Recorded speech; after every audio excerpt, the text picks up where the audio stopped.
ओम नमः शिवाय। हर हर महादेव। यह जीवन तो जाएगा ही, जीवन तो यह समाप्त होगा ही।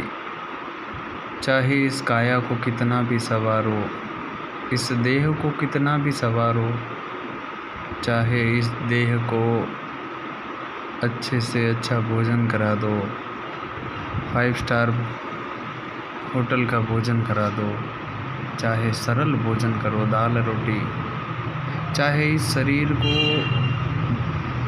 उच्च से उच्चतम कोटि के वस्त्र धारण करवा दो, चाहे सरल साधारण वस्त्र धारण करो, कुछ भी कर लो, यह शरीर तो नश्वर है। चाहे दिन भर दौड़ते रहो, चाहे दिन भर आराम करो, चाहे जीवन भर परिश्रम करो, चाहे जीवन भर मौज करो, यह जीवन तो नष्ट होगा ही। तो जब यह जीवन नष्ट होगा, जब यह शरीर नश्वर होगा, जब यह शरीर नश्वर है, तो किस बात की चिंता। इस मनुष्य जीवन का सदुपयोग क्यों न किया जाए। मनुष्य जीवन का सदुपयोग करना बहुत ज़रूरी है, क्योंकि समय निकल जाएगा, शरीर यह समाप्त हो जाएगा। जीवन भर तो दौड़ना ही है, आज आराम करेंगे तो भी कल दौड़ना ही है, दौड़ते रहना है। इस शरीर को संवारना नहीं है, संवारने से क्या होगा इस नश्वर शरीर को। इसलिए हमें अपने जीवन के मूल उद्देश्यों को पूर्ण करना चाहिए। हमें यह मनुष्य जीवन मिला है, तो हमारे जीवन के उद्देश्य पूर्ण करने के लिए हर व्यक्ति के उद्देश्य अलग अलग होते हैं। व्यापारी वर्ग का व्यक्ति व्यापार और धन अर्जन करने को अपना लक्ष्य मानता है। भक्त व्यक्ति भक्ति अर्जित करना, तपोबल अर्जित करना, भजन गाना, भगवान के जाप करना, व्रत करना, अनुष्ठान करना, यज्ञादि करना, उसको अपने जीवन का लक्ष्य मानता है। और अपने आराध्य के समीप जाना, अपने आराध्य का इंटरेक्शन करना, उसे अपने जीवन का लक्ष्य मानता है। कुछ व्यक्तियों का लक्ष्य होता है परिवार में सभी प्रसन्न रहे, सभी को खुशियाँ दी जाए। किसी व्यक्ति का उद्देश्य होता है सामाजिक प्रतिष्ठा प्राप्त की जाए, समाज में हमारा नाम हो, पद मिले, मान सम्मान मिले समाज में। कुछ व्यक्ति का होता है नहीं, मैं राजा बनूं और प्रजा का भला करूं, लोगों का अधिक से अधिक लोगों का भला करूं। कुछ लोगों का होता है कि मैं खूब पैसा अर्जित करूं और खूब दान करूं।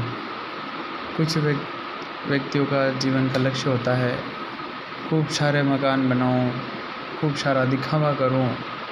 हर व्यक्ति के जीवन के लक्ष्य अलग अलग हो सकते हैं, लेकिन क्या मनुष्य जीवन हमें भौतिक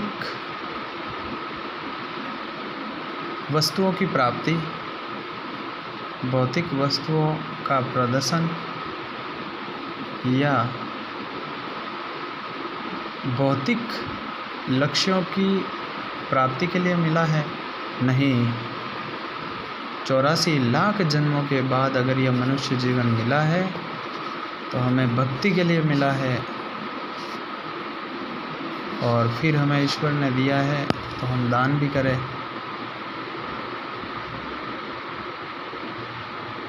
इसके अलावा हम अच्छे कार्य करें, दूसरों की सहायता करें,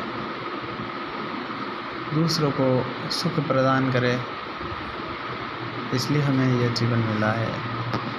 84 लाख जन्मों के बाद यह मनुष्य जीवन मिला है, तो ईश्वर की समीपता पाने के लिए। अन्यथा यह मनुष्य जीवन पुनः नहीं मिलेगा। क्या पता कौन से लोकों में जाना पड़ेगा। अगर हमें मनुष्य जन्म पाकर हम अगर ईश्वर को नहीं प्राप्त करेंगे, तो हमारा मनुष्य जीवन व्यर्थ है। इसलिए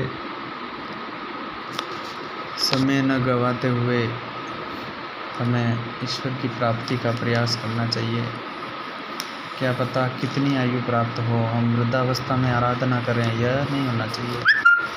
अवस्था का कोई भरोसा नहीं, आयु का भरोसा नहीं, काल तो हर समय मंडरा रहा है।